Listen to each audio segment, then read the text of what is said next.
अस्सलामुअलैकुम, welcome to my channel code seekers.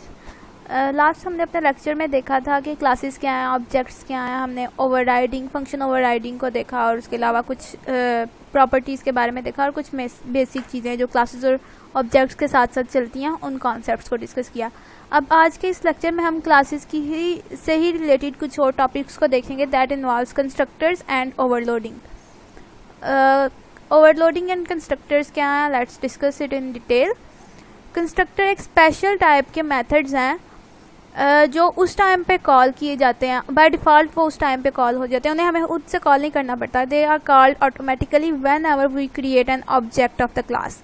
जैसे last lecture में हमने एक क्लास क्रिएट की थी स्टूडेंट की, तो उसका जब हमने मेन में ऑब्जेक्ट क्रिएट किया था हमने लिखा था न्यू स्टूडेंट और आगे ब्रैकेट्स लगाई थी। तो यू कैन सी हमने स्टूडेंट के आगे राउंड ब्रैकेट्स लगाई थी।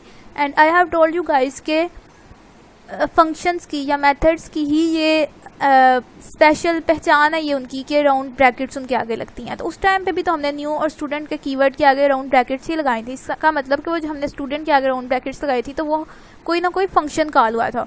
तो वो जो स्टूडेंट राउंड ब्रैकेट्स था, let me show you guys that line of code here, this, ये एक्चुअली हमारा एक कंस्ट्रक्टर कॉल हुआ था। स्पेशल कंस्ट्रक्टर मींस एक स्पेशल फंक्शन कॉल हुआ था जो कि ऑटोमेटिकली जब भी हम एक सी शार्प की क्लास क्रिएट करते हैं we don't need to define them automatically, वो एक by default understood code created होता है और वो अनसीन कोड ऑलरेडी लिखा हुआ पड़ा होता है क्लासेस के अंदर जो कॉल हो जाता है ऑटोमेटिक।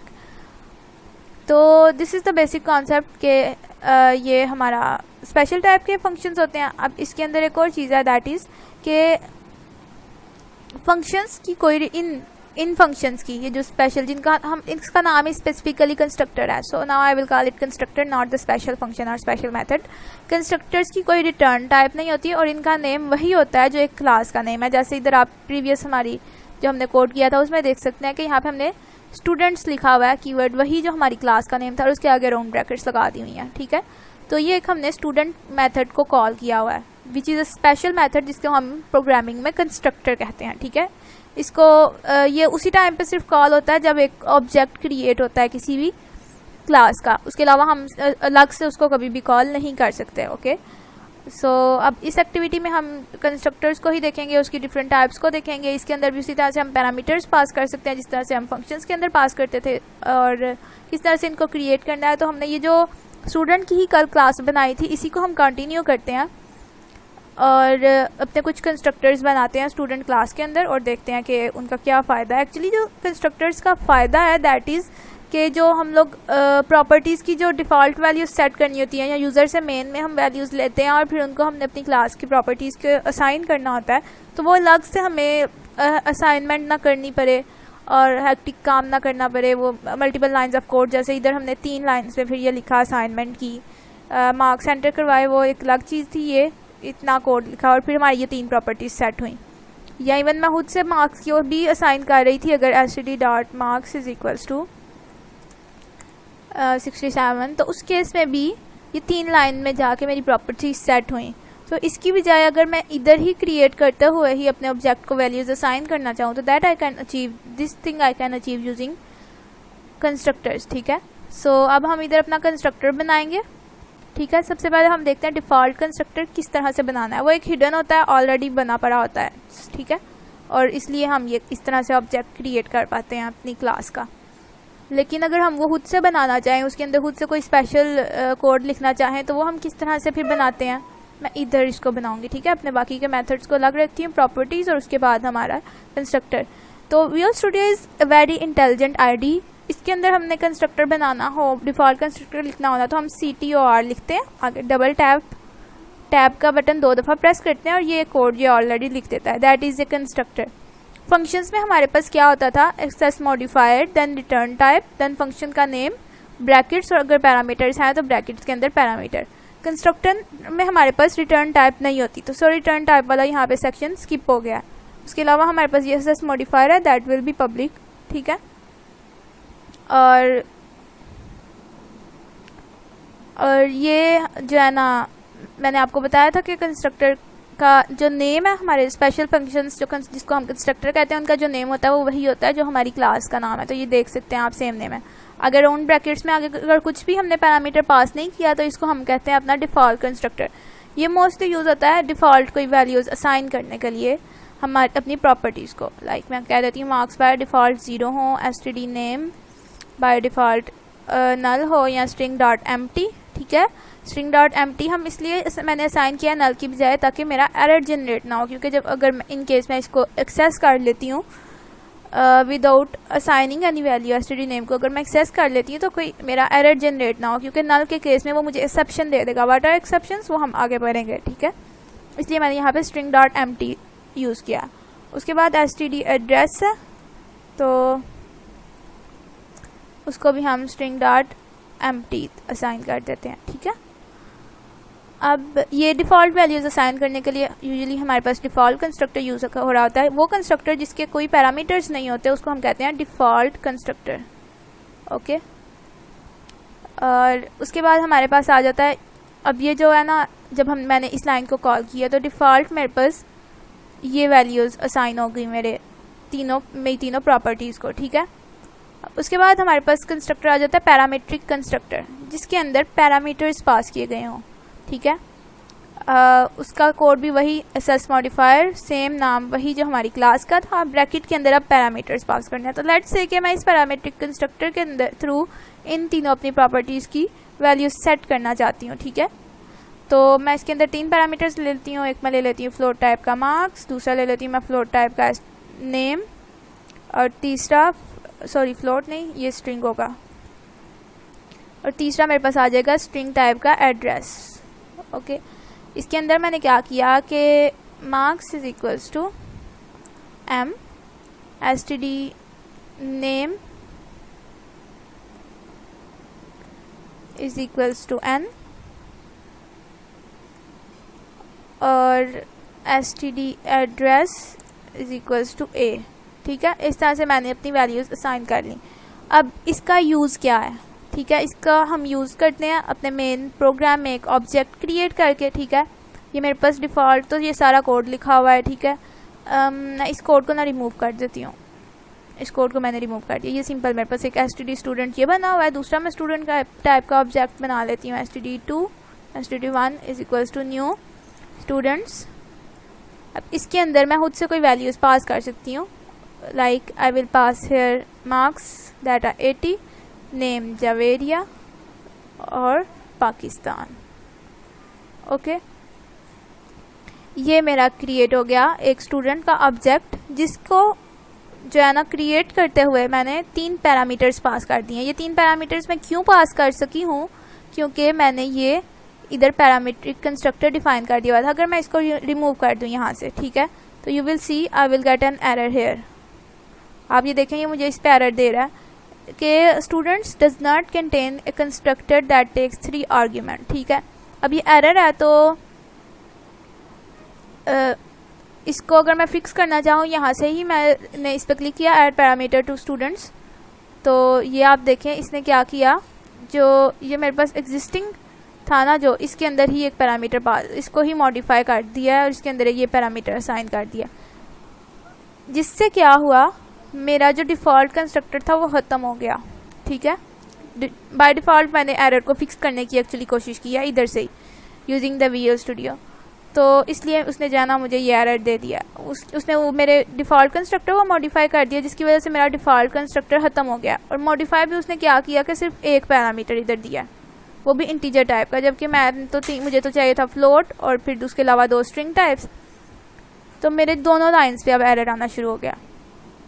ठीक है, वो इसलिए कि जब हम लोग, अब आप लोग सोच रहे होंगे, मैंने आपको स्टार्टिंग पे कहा था मेरे पास डिफ़ॉल्ट कंस्ट्रक्टर ऑलरेडी अनसीन, जब भी हम एक क्लास क्रिएट करते हैं तो उसके अंदर एग्जिस्ट करता है, तो फिर इसने इस पर एरर क्यों दिया है? माना कि यहाँ पे हमारे पास अब ये पैरामीट्रिक कंस्ट्रक्टर बन गया और डिफ़ॉल्ट कंस्ट्रक्टर हमारे पास सीन ख़त्म हो गया, लेकिन अनसीन तो एग्जिस्ट करता था, तो पहली लाइन पे तो एरर नहीं आना चाहिए था ना। तो देयर इज़ अ रीज़न, जब हम पैरामीट्रिक कंस्ट्रक्टर अपनी प्रोग्रामिंग में क्लास क्रिएट करते हुए बना दें और तो उस केस में हमारे लिए फिर ज़रूरी हो जाता है कि हम डिफ़ॉल्ट कंस्ट्रक्टर भी खुद बनाएं। वरना हम हाली सिंपल ऑब्जेक्ट क्रिएट नहीं कर सकते, ठीक है। तो दैट्स वाई जब हम पैरामीट्रिक कंस्ट्रक्टर बनाते हैं तो हमें डिफ़ॉल्ट कंस्ट्रक्टर भी साथ खुद बनाना पड़ता है अगर हम हाली डिफ़ॉल्ट कंस्ट्रक्टर जैसा ऑब्जेक्ट भी क्रिएट करना चाहते हैं, ठीक है। अब यहाँ पे मैंने जो ये कोड रिमूव किया था इसको पैरामीट्रिक कंस्ट्रक्टर वाला, इसको मैंने खुद से अगेन ऐड कर दिया है, पैरामीट्रिक कंस्ट्रक्टर, ठीक है। और अब ये मेरे दोनों लाइन से एरर ख़त्म हो गया हैं क्योंकि एक मेरे पास पैरामीट्रिक कंस्ट्रक्टर आ गया और दूसरा मेरे पास डिफ़ॉल्ट कंस्ट्रक्टर आ गया, ठीक है। अब मैं दोनों के लिए जो है ना वो दोनों को प्रिंट करवा देती हूँ, console.writeLine, एक में मैं std लिख देती हूँ और दूसरे में मैं std1 लिख दूँगी। सेम लाइन को कॉपी किया, std1। एज वी नो कि मैंने हाल ही जब std को लिखा है इस तरह से तो it means it will call to string method and will print whatever is inside the to string method. हमने लास्ट लेक्चर में टू स्ट्रिंग मेथड को ओवरराइड करना देखा था और देखा था कि उसका पर्पस क्या है, हम किस तरह से उसको ओवरराइड कर सकते हैं, ओवरराइडिंग है क्या, हमने इसके बारे में भी डिटेल डिस्कशन पहले से कर ली हुई है। सो अब हम देखते हैं कि ये हमें क्या प्रिंट करवाता है। अब आप देखें पहले वाले के केस में इसने मुझे बस क्या प्रिंट करवाया, एक स्पेस बिलोंग्स टू, आगे फिर से एम्प्टीनेस है। क्यों? क्योंकि मैंने std डिफ़ॉल्ट कंस्ट्रक्टर के थ्रू बनाया था और डिफ़ॉल्ट कंस्ट्रक्टर के अंदर मैंने std के नेम को और std के एड्रेस को एम्प्टी रखा था, ठीक है। अगर मैं उसको नल असाइन कर देती तो it will give me error, okay. अब दूसरा मेरे पास ये जवेरिया बिलोंग्स टू पाकिस्तान, क्योंकि दूसरे में मैंने पैरामीटर्स पास किए थे, जवेरिया और पाकिस्तान पास किया था, तो उसने std1 ने टू स्ट्रिंग के फंक्शन को कॉल किया और उसकी वैल्यूज़ को प्रिंट करवा दिया, ओके। अब हम बात करते हैं कि मैं एक और ऑब्जेक्ट क्रिएट करना चाहती हूँ जिसका केस में हम ले रहे थे मार्क्स यूज़र से, ठीक है। मैंने यही लाइन कॉपी की पैरामीट्रिक कंस्ट्रक्टर वाली, और मार्क्स अगर मैं ना पास करना चाहूँ, मैं चाहती हूँ सिर्फ नेम और स्टूडेंट का एड्रेस तो उधर से पास हो जाए। मार्क्स मैं यूज़र से इनपुट लूँगी,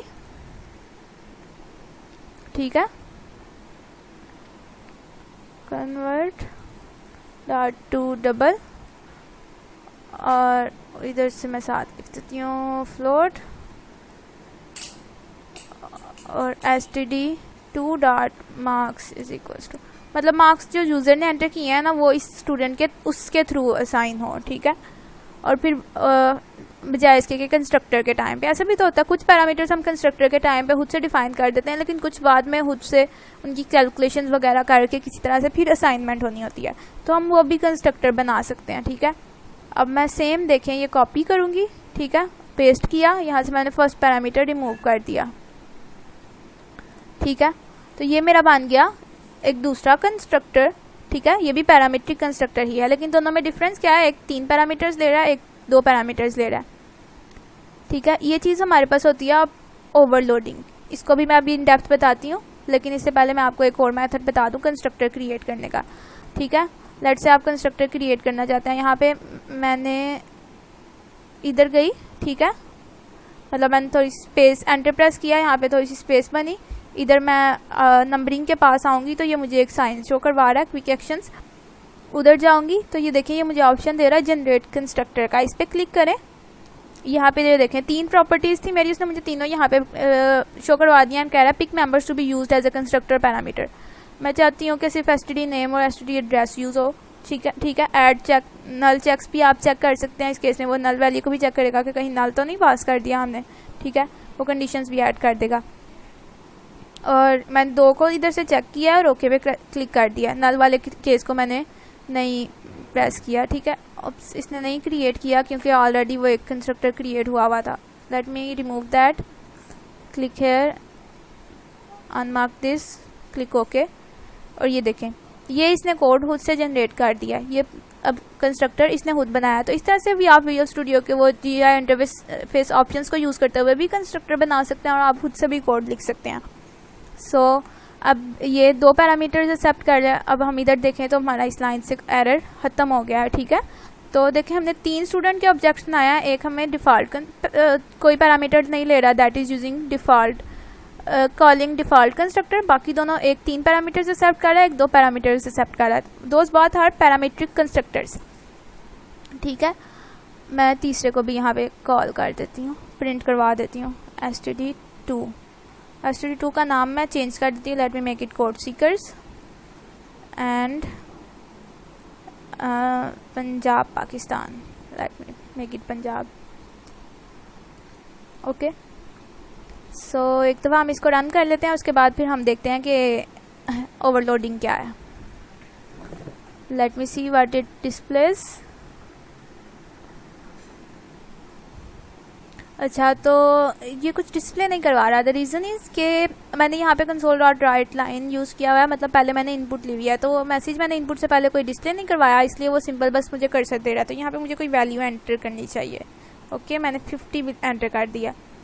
उसके बाद अब इसने ये प्रिंटिंग करवा दिया है बिलोंग्स टू, क्योंकि पहले वाले की कोई वैल्यूज़ नहीं थी, जो बिलोंग्स टू पाकिस्तान, और तीसरे वाले में course seekers belong to Punjab. Okay, तो मतलब ये ऑब्जेक्ट्स मेरे बिल्कुल ठीक क्रिएट हो रहे हैं। उसके बाद अब हम क्या करेंगे, हम देखने लगे थे ओवरलोडिंग। ठीक है, ये मैंने जो 2 कंस्ट्रक्टर्स बनाए, यहाँ पे अब हमारे पास कॉन्सेप्ट आ जाता है ओवरलोडिंग का। सो ओवरलोडिंग को हम देख लेते हैं इधर, फंक्शन ओवरलोडिंग। एक्चुअली ओवरलोडिंग हमारे पास ऑपरेटर ओवरलोडिंग और फंक्शन ओवरलोडिंग 2 तरह की चीज़ें हैं, लेकिन यहाँ पे हम सिर्फ अभी फंक्शन ओवरलोडिंग की बात करेंगे। और फंक्शन ओवरलोडिंग क्या होती है, सेम टाइप के फंक्शंस आपने बनाने हों अगर, ठीक है, सेम नेम वाले, ऐसे सेम नेम के फंक्शंस आप बनाना चाहते हों, सेम नेम, ये यहाँ पे नोट कर ले, सेम नेम, तो वो आप बना सकते हैं। लेकिन एक ही क्लास के अंदर सेम नेम के फंक्शंस आप बना सकते हैं, लेकिन उसके केस में उनको डिफ्रेंशिएट करने के लिए जो चीज़ रिक्वायर्ड होती है, दैट इज़ देयर पैरामीटर्स। उनके अंदर जो पैरामीटर्स हैं वो डिफरेंट होने चाहिए। Number of parameters and data type of parameters should be different. ठीक है, तो ये चीज़ होती है फंक्शन ओवरलोडिंग। अब मैंने आपको बताया कि हमारे पास जो कंस्ट्रक्टर्स हैं that are special type of functions. ठीक है, तो इट मीन्स के जो कंस्ट्रक्टर के अंदर हम डिफरेंट कंस्ट्रक्टर्स क्रिएट कर रहे थे। सिंपल हमारा स्टूडेंट वाला एक कंस्ट्रक्टर था, वेयर इज़ माय पेन, हमारे पास स्टूडेंट का एक कंस्ट्रक्टर था डिफ़ॉल्ट वाला। ठीक है, दूसरे के अंदर 2 पैरामीटर्स थे और तीसरे के अंदर 3 पैरामीटर्स थे। तो ये भी देखें, नेम सेम थे, ठीक है, और नंबर ऑफ पैरामीटर्स डिफरेंट थे और डिफरेंट टाइप ऑफ पैरामीटर्स थे। So that is also overloading. ठीक है, तो ये कॉन्सेप्ट भी ओवरलोडिंग का है। कंस्ट्रक्टर के अंदर भी हमारी ओवरलोडिंग हो रही है, फंक्शन ओवरलोडिंग ही है वो भी।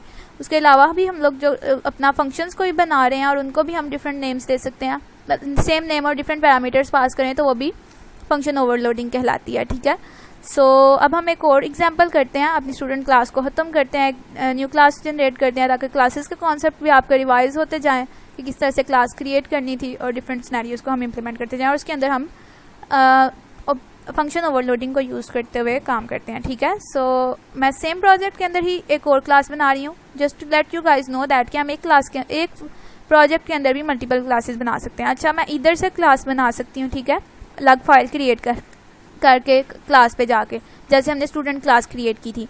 लेकिन इधर मैं अब इस तरह से क्लास नहीं बनाऊंगी, हम अपनी सिर्फ जो एक बार डिफ़ॉल्ट प्रोग्राम .cs वाली फ़ाइल आ रही होती है, इसके अंदर ही भी एक फाइल के अंदर भी हम मल्टीपल क्लासेस बना सकते हैं। लेकिन उसके लिए हम क्या करेंगे, ये देखें, अब मैं इसी क्लास को सिर्फ अब इसी फाइल को अपनी देखूंगी, दैट इज़ program.cs। तो इसके अंदर हम देखें, ये हमारे पास नेम स्पेस थी, उसके अंदर भी हमारी क्लास प्रोग्राम थी। अब मैंने एक और क्लास बनानी है, तो हम एक क्लास के अंदर दूसरी क्लास नहीं बना सकते। ठीक है, हम एक नेम स्पेस के अंदर मल्टीपल क्लासेस बना सकते हैं, but we shouldn't create a class inside a class. ठीक है, सो अब आप ये देखें कि जहाँ पे आपकी ये प्रोग्राम क्लास की ब्रैकेट्स एंड हो रही हैं। ठीक है, let me minimize it from here, ठीक है, ताकि आपको ज़्यादा क्लियर हो जाए। उसके नीचे हम एक और क्लास बना लेते हैं, अपनी पब्लिक क्लास। किस टाइप की ये क्लास हम बनाते हैं, हम ये क्लास बनाते हैं अपनी शेप क्लास। ठीक है, अब इस क्लास में हम क्या करेंगे, डिफरेंट फंक्शंस बनाएंगे और उन फंक्शंस के मतलब सेम नाम के फंक्शन बनाएंगे, एरिया। ठीक है, और अगर वो शेप ट्रायंगल बनाता है तो वो ट्रायंगल वाले, आपको पता है ट्रायंगल के अंदर 2 पैरामीटर्स होते हैं। हमारे पास स्क्वायर के केस में 1 पैरामीटर रिक्वायर्ड होता है उसका एरिया फाइंड करने के लिए, और जो हमारे पास तीसरा है सर्कल, उसके केस में हमें रेडियस रिक्वायर्ड होता है। सो वो हम डिफरेंट एरिया के नाम से ही फंक्शंस बनाएंगे और उनको कॉल करेंगे। ठीक है, मल्टीपल ऑब्जेक्ट्स शेप टाइप के क्रिएट करके। सबसे पहले हम प्रॉपर्टीज़ बना लेते हैं। अच्छा, ये देखें, visual studio is again intelligent enough, वो मुझे सुजेस्ट कर रहा है, if you guys can see light सा ग्रे में लिखा हुआ है public in text tab to accept, ठीक है। मतलब अगर वो मैं टैब प्रेस किया तो वो देखिए उसने ऑटोमेटिकली ये क्रिएट कर दिया। सो ये हमें ऑटो सजेस्ट भी बहुत सा कोड कर रहा होता है जिसके थ्रू हमारा बहुत सा टाइम सेव हो जाता है, ठीक है। इधर भी आप देख लें वो कह रहा है कि जनरेट कंस्ट्रक्टर, तो मैं इधर से ही कंस्ट्रक्टर क्रिएट कर देती हूँ जो एक पैरामीटर ले रहा है। अच्छा, मैं कंस्ट्रक्टर के थ्रू भी हम कंस्ट्रक्टर ओवरलोडिंग के थ्रू भी फाइंड कर सकते हैं अपने एरिया को और डिफरेंट फंक्शंस क्रिएट करके भी। तो मैंने यहाँ पे एक ही ये रख लिया x, ठीक है। यहाँ आप कह लें कि ये भी रखने की ज़रूरत नहीं है, वी डोंट नीड दैट, लेकिन यह है कि यहाँ पे हम सिंपल अपने कंस्ट्रक्टर्स बना लेंगे। एक हम सिंपल कंस्ट्रक्टर बना लेते हैं, या simple constructor there is no shape that that have no parameters. हम कोई भी डिफ़ॉल्ट कंस्ट्रक्टर नहीं बनाएंगे, हम एक कंस्ट्रक्टर बनाएंगे जो इंटीजर टाइप की वैल्यू x लेगा, let it be just for square, ठीक है, जो कि स्क्वायर के लिए यूज कॉल होना चाहिए। और इसके अंदर हम क्या करेंगे, हम एक पैरामीटर बना लेते हैं यहाँ पे फ्लोट डबल टाइप का एरिया, ठीक है, गेट सेट, ठीक है। मैंने इसको पब्लिक नहीं रखा क्योंकि इसकी वैल्यू हम अपने कंस्ट्रक्टर्स के अंदर ही सेट करेंगे, ठीक है। और फिर जो हमारा ओवरराइडिंग वाला टूस्ट्रिंग का फंक्शन है उसके थ्रू इसकी वैल्यू को प्रिंट कर देंगे, ठीक है। We don't want the users to access this variable, इसको हम अपने फंक्शंस के थ्रू ही एक्सेस करेंगे, ठीक है। अब ये शेप है मेरी स्क्वायर के लिए, तो स्क्वायर के एरिया का फार्मूला मुझे पता है, length multiply 1 length asterisk l x asterisk x कर दिया मैंने, ठीक है। एक्स इज एक्चुअली लेंथ, ठीक है। Let me give meaningful names, हमें मीनिंगफुल नेम्स रखने चाहिए अपने वेरिएबल्स के, और जो भी इसका रिजल्ट आएगा वो मेरे पास एरिया में सेव हो जाएगा। उसके अलावा मैं कोर कंस्ट्रक्टर बनाती हूँ शेप क्लास का ही, दैट विल टेक 2 पैरामीटर्स। मैं उनको डबल टाइप का बना लेती हूँ, डबल टाइप की लेंथ और विड्थ, ठीक है। अब इसके केस में मेरे पास आ जाएगा let it be for rectangle, ठीक है। रेक्टेंगल के केस में ये 2 एक्सेप्ट हो रहे हैं मेरे पास। तो रेक्टेंगल को फाइंड करने का मेरे पास क्या है फार्मूला, रेक्टेंगल का एरिया फाइंड करने का लेंथ इनटू विड्थ, ठीक है। तो इस केस में आपके पास एरिया आ जाएगा एल स्टेरिक डब्ल्यू, ठीक है। उसके बाद हमारे पास आ जाता है ट्रायंगल, ठीक है। तो ट्रायंगल की तीनों साइड्स का हमें पता होना चाहिए, तो उसके बाद फिर हम हीरोज फार्मूला लगा के तो ट्रायंगल का फाइंड कर सकते हैं एरिया, ठीक है। So side A, side B and side C, ठीक है। हीरोज फार्मूला क्या है हमारे पास, square root of, let me write, square root of S into S minus A into S minus B into S minus C, ये formula है, ठीक है। हीरोज फार्मूला है शेप ट्रायंगल का एरिया फाइंड करने का, ठीक है। सो इसमें एस क्या है, एस कैसे फाइंड किया जाता है, एस इज इक्वल्स टू होता है ए plus B plus C by 2, ठीक है। ए बी सी को सम करके तो 2 से डिवाइड कर दें तो वो हमारे पास एस की वैल्यू आ जाती है। तो सबसे पहले हमें इसमें फिर एस फाइंड करना पड़ेगा। सो मैं लिख लेती हूँ, एक इधर वेरिएबल बना लेती हूँ डबल टाइप का एस, ठीक है, और A plus B S is equals to A plus B plus C by 2, ठीक है। अब मेरे पास एस आ गया, मैंने स्क्वायर रूट फाइंड करना एक्चुअली, ठीक है। तो स्क्वायर रूट के लिए मेरे पास फार्मूला क्या है, math dot S Q R T, ठीक है। मैं मैथ का बिल्ट इन फंक्शन यूज़ करूँगी S Q R T, square root. और स्क्वायर रूट मैंने फाइंड किसका करना है, ये मुझे अंदर देना पड़ेगा। तो मैंने फाइंड करना है s asterisk s minus a asterisk s minus b asterisk s minus c. As you know कि प्रोग्रामिंग में खाली ब्रैकेट लगा देने से उसको समझ नहीं आती कि इसको मल्टीप्लाई करना है, ठीक है। जैसे हम रियल लाइफ में मैथ्स कर रहे हो, या जैसे मैंने यहाँ पे फार्मूला लिखा तो मैंने ब्रैकेट्स के दरमियान कोई मल्टीप्लाई का साइन नहीं लगाया, ठीक है। क्योंकि ह्यूमन इस चीज़ को अंडरस्टैंड कर लेते हैं, वी अंडरस्टैंड कि जब खाली ब्रैकेट्स हों, बीच में कोई साइन ना हो, तो it means they are those things are multiplied by each other. लेकिन प्रोग्रामिंग में वो नहीं, उसको समझ नहीं आती, तो उस केस में फिर हमें स्टेरिक लगाना पड़ता है इवन देयर आर ब्रैकेट्स। तो इसलिए मैंने यहाँ पे स्टेरिक लगा दिया। अब ये सारी कैलकुलेशंस होंगी, मल्टीप्लाई होगा और हमारे पास स्क्वायर रूट आ जाएगा। तो ये जो चीज़ रिटर्न करेगा that will be my area. So मैं एरिया को ये असाइन कर देती हूँ, ठीक है। इस तरह से अब हम बात करें अपने सर्कल की, तो उस केस में हमें क्या चाहिए होता है, रेडियस, ठीक है। तो वो मैं डबल टाइप का आर बना लेती हूँ।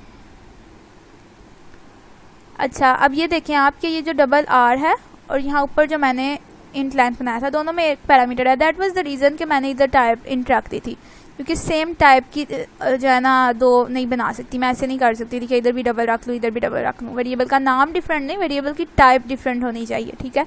सो इसलिए मैंने इधर जो है ना इसको ज़रा इन टाइप का रख लिया हुआ है, just to let you guys know about this thing, ठीक है। सो रेडियस है और सर्कल का फार्मूला, सर्कल का हम एरिया कैसे फाइंड करते हैं, pi R square. Yes, I guess it is pi R square. circumference was 2 pi r and area is pi r square if I am not wrong.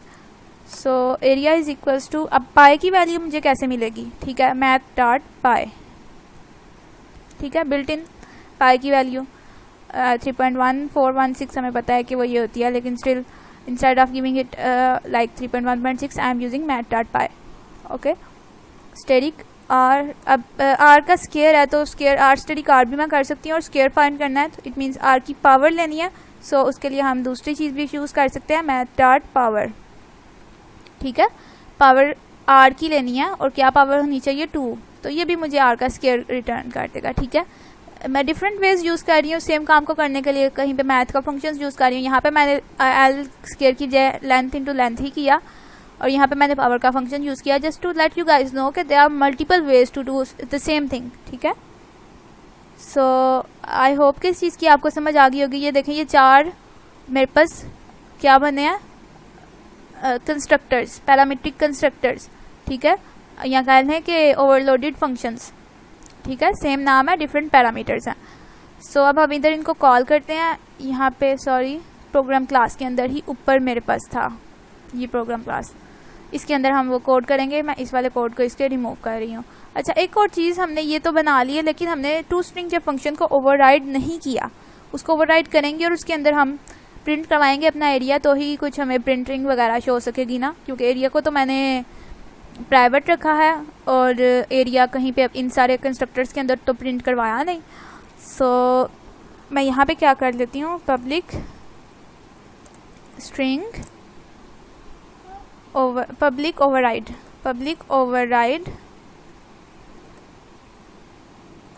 String to string, ठीक है, और यहाँ पे मैं return कर दूंगी एरिया, ठीक है। अच्छा, ये कह रहे हैं कि not implicitly convert type double two string, actually area double type का था इसलिए मैंने इसके साथ भी इसका 2 स्ट्रिंग लिख दिया। अब यहाँ पे हम कर देते हैं, sorry I am again switching to the file, यहाँ पे ही हमें ऊपर जाना है। Actually I am use to of coding in different files, classes को मैं डिफरेंट फाइल्स में रख के ही काम करती हूँ ताकि ऑर्गेनाइज्ड वे में काम कर सकूँ, लेकिन यहाँ पे मैं सिर्फ आप लोगों को समझाने के लिए कि हम सेम फाइल के अंदर भी कोड कर सकते हैं ये काम कर रही हूँ। क्योंकि इनकेस जब हमारे एग्जाम्स हो रहे होते हैं, मतलब स्टूडेंट लाइफ में जब हम सब्जेक्ट्स पढ़ते हैं और एग्ज़ाम दे रहे होते हैं, तो उस टाइम पे हम लोग को पेज पे ही सारा कोड लिखना पड़ता है, तो उधर तो हम डिफरेंट फाइल्स हमें नहीं समझ आती कैसे करना है, तो उस केस में हम एक ही नेम स्पेस के अंदर मल्टीपल क्लासेस क्रिएट कर रहे होते हैं। That's why I have told you guys this way. Okay, अब हम शेप क्लास का एक ऑब्जेक्ट बनाते हैं। सबसे पहले हम बनाते हैं स्क्वायर के लिए, शेप स्क्वायर बना ली मैंने, न्यू शेप, ठीक है। अच्छा देखें, आली ब्रैकेट्स में लिख रही हूँ और इसने मुझे एरर दे दिया, क्यों? क्योंकि मैंने डिफ़ॉल्ट कंस्ट्रक्टर डिफाइन नहीं किया, पैरामीट्रिक्स डिफाइन कर लिया। तो पैरामीट्रिक जब हम कंस्ट्रक्टर बनाते हैं और उसके बाद हम डिफ़ॉल्ट कंस्ट्रक्टर का ऑब्जेक्ट खुद से नहीं बना सकते अनटिल और unless we have defined the default constructor as well. Okay, so यहाँ पे स्क्वायर क्लास है, सो आई नो स्क्वायर के लिए मुझे कोई ना कोई उसका उसकी लेंथ पास करनी पड़ेगी, ठीक है। और मैं लिख देती हूँ console dot right line square area of square is, मैंने हाली स्क्वायर लिख दिया, हाली स्क्वायर लिख दिया, ये ऑटोमेटिकली टू स्ट्रिंग के फंक्शन को कॉल कर देगा। अभी मैं इसी चीज़ को कॉपी करती हूँ, ठीक है, और 4 टाइम्स पेस्ट कर दिया मैंने, ठीक है। अब इसमें मैं वेरिएबल्स के नेम चेंज कर दूंगी। दूसरा मेरे पास रेक्टेंगल था, ठीक है। रेक्टेंगल के केस में 2 पैरामीटर्स थे, late me make it 4.5 and 6, ठीक है। 2 पैरामीटर्स मैंने पास कर दिए। उसके बाद मेरे पास ट्रायंगल था जिसका मैंने कंस्ट्रक्टर डिफाइन किया। ट्रायंगल के केस में भी मैं डिफाइन कर देती हूँ 4, 5.2 एंड 3, ओके। और यहाँ पे भी मैं साथ ये भी चेंज कर देती हूँ रेक्टेंगल का एरिया। रेक्टेंगल का एरिया क्या होगा, जो भी रेक्टेंगल का 2 स्ट्रिंग रिटर्न करेगा, और ट्रायंगल का एरिया क्या होगा, जो भी ट्रायंगल का 2 स्ट्रिंग रिटर्न करेगा। उसके बाद मेरे पास आ जाता है सर्कल। सर्कल के केस में एक ही वैल्यू पास करनी है। अब अगर मैं यहाँ पे 8 पास करती हूँ ना तो it will be confusing. 8 is integer, ठीक है। तो वो क्या करेगा कि वो इंटीजर वाले कंस्ट्रक्टर को कॉल कर देगा और उसका एरिया कैलकुलेट करके मुझे दे देगा, ठीक है। क्योंकि मैंने मैनुअली एंटर कर रही हूँ डाटा टाइप। अगर मैं कोई वेरिएबल बना के रखती हूँ, उसकी डाटा टाइप चेंज करती तो फिर तो इसको समझ आ जाती है automatically. So one way to do that fix that is मैं साथ एफ लिख दूँ इसके, क्योंकि जब हम फ्लोट टाइप का वेरिएबल बनाते हैं तो फ्लोट टाइप का जब हम वेरिएबल बनाते हैं तो उसके साथ उसको जब कोई वैल्यू असाइन कर रहे हो तो उसके साथ हम एफ लगाते हैं। तो मेक इट अंडरस्टैंड, ये सिंटैक्स है, एफ लगाना पड़ता है ताकि उसे समझ आ जाए कि ये फ्लोट टाइप का है, ठीक है। तो इसलिए मैंने यहाँ पे एफ लगा दिया ताकि ये उस फंक्शन फ्लोट वाले के पास जाए, ठीक है, बजाय इसके कि वो इंट वाले के पास जाता, ठीक है। या दूसरा तरीका ये है कि मैं 8.0 लिख दूँ, ठीक है। सो मैं 8f लिखती हूँ और सर्कल, और यहाँ पे मैंने लिख दिया circle.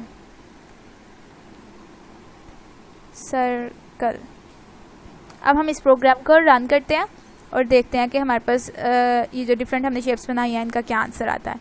It will automatically detect कि इतने पैरामीटर्स हैं तो कौन सा वाले कंस्ट्रक्टर के पास जाना है और उस कौन सा वाले का एरिया, उसके अंदर जो काम हुआ है उसको रन करना है।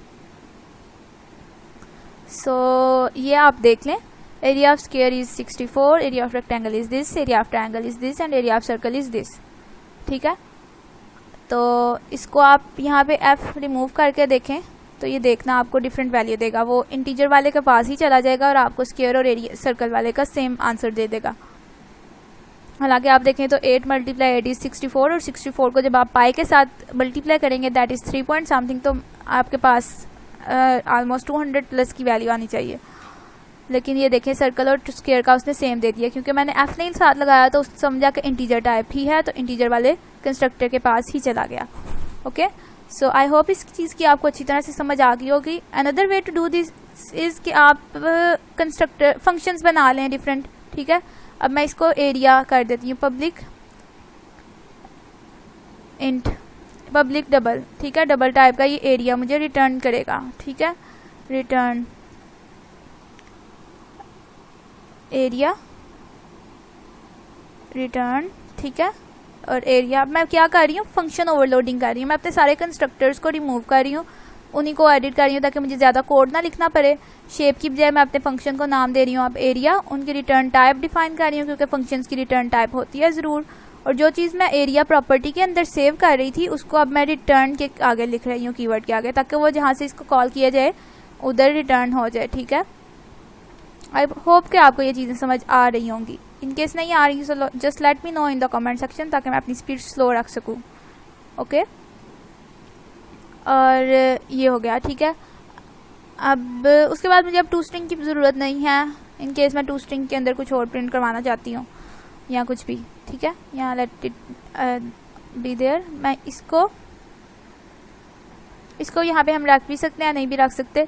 यहाँ सिंपली अब आप देख लें कि इन सब पे एरर देना शुरू कर दिया इसने, क्योंकि मैंने पैरामीट्रिक कंस्ट्रक्टर नहीं था बनाया। अब सारे मेरे पैरामीट्रिक कंस्ट्रक्टर फंक्शन पे शिफ्ट हो गए हैं। सो ये सिर्फ अब इस डिफ़ॉल्ट वैल्यू को एक्सेप्ट करेगा। सो मैंने एक शेप स्क्वायर बनाई, यहाँ पे मैं एरिया ऑफ स्क्वायर इज पे क्या करती हूँ, स्क्वायर डॉट एरिया के फंक्शन को कॉल करती हूँ अब, और उसके अंदर पैरामीटर पास कर देती हूँ। Let me pass 6 this time, ठीक है। इस तरह से ही रेक्टेंगल के केस में मैंने इधर से पैरामीटर्स को रिमूव किया और ये मेरे पास सिंपल रेक्टेंगल टाइप का एक ऑब्जेक्ट बना, शेप क्लास का रेक्टेंगल ऑब्जेक्ट बन गया। एरिया ऑफ रेक्टेंगल अब मैंने अगर फाइंड करना है तो मैं रेक्टेंगल डॉट, क्योंकि फंक्शंस को हमें अलग से कॉल करना पड़ता है, ठीक है। रेक्टेंगल डॉट एरिया कर लिया, और इसके एरिया के केस में मैं 2 वैल्यूज़ पास कर देती हूँ, दैट इज़ 5 एंड 4, ठीक है। उसके बाद ट्रायंगल के केस में भी इसी तरह से होगा, पैरामीटर्स रिमूव कर दिए, area of triangle is triangle dot area, ठीक है। ट्रायंगल के केस में 3 पैरामीटर्स पास करने हैं, तो वो मैंने 4, 5, 3 पास कर दिए। उसके बाद सर्कल का केस आ गया, तो सर्कल डॉट एरिया, ठीक है। और यहाँ पे मेरे पास ब्रैकेट का इशू आ गया था, उसको मैं सॉल्व कर लूँ। सर्कल डॉट एरिया के केस में मैंने पास कर दिया 8.0, ठीक है। सो इस तरह से मेरे पास फंक्शन ओवरलोडिंग हो गई। देखें, एरिया के फंक्शन को कॉल किया जा रहा है और डिफरेंट पैरामीटर्स पास कर रहे हैं। अब हम टू स्ट्रिंग के फंक्शन को नहीं कॉल कर रहे अब एक्चुअली, देखें, क्योंकि एरिया ने ही कुछ ना कुछ रिटर्न करना है, जो उसने रिटर्न करना है वो यहाँ पे प्रिंट हो जाना है, तो टू स्ट्रिंग अलग से कॉल नहीं हो रहा। अगर मैं हाल ही यहाँ पे सर्कल लिखती तो वो टू स्ट्रिंग को कॉल करता, लेकिन वो मैंने अभी इधर कहीं यूज़ नहीं किया, सो वो कॉल नहीं हो रहा। और मैं रन करती हूँ इसको,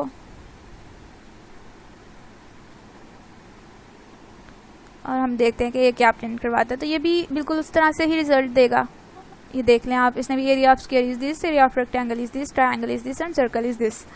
सो इस तरह से फंक्शन एंड ऑपरेटर ओवरलोडिंग होती है।